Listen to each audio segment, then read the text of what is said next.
কি এবার পাহাড়, সমুদ্র না জঙ্গল, ঘোরার মজা দ্বিগুণ হবে যদি থাকে মুখরোচক, আপনাদের সব সময় সফরসঙ্গী। মুখরোচক আপনাদের ভালোবাসায় জড়িয়ে ৭৫ বছর পেরিয়ে সাথে সাথে অনেক কিছু বদলেছে। আমাদের এতগুলো ছবি, ভারতবর্ষের ছবি এখানে আছে। কম্পিটিশন সেকশন ওপেন হয়েছে, বাংলার জন্য আলাদা একটা কম্পিটিশন সেকশন ওপেন হয়েছে। ইন্টারন্যাশনাল ফিল্ম ফেস্টিভ্যাল মানে ইন্টারন্যাশনাল ছবির জন্য ওপেন হয়েছে।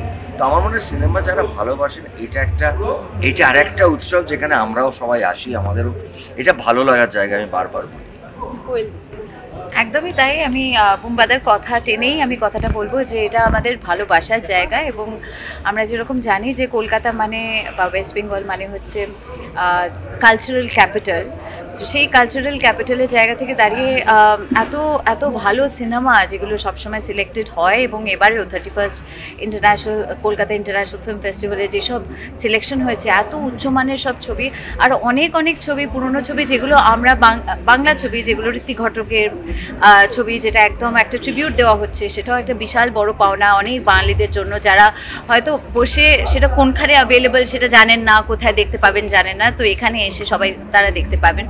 এবং যেটা বুম্বাদাই বললেন একই কথা আমি বলবো যে পুরো বিশ্বের সব বিভিন্ন ছবি বিভিন্ন রকমভাবে, প্রত্যেকটা ছবির এক একটা নিজস্ব একটা কালচার থাকে, কারণ সেখান থেকে হয়তো আরও সাপোজ টার্কিশ ছবি যখন আমরা দেখতে পারি আরও বেশি বুঝতে পারি সেই কালচারের সম্পর্কে, কারণ সিনেমা মানে হচ্ছে রিফ্লেকশন অফ সোসাইটি, এবং সেখান থেকে দাঁড়িয়ে এত ভালো ভালো সিনেমা আমরা দেখতে পাবো।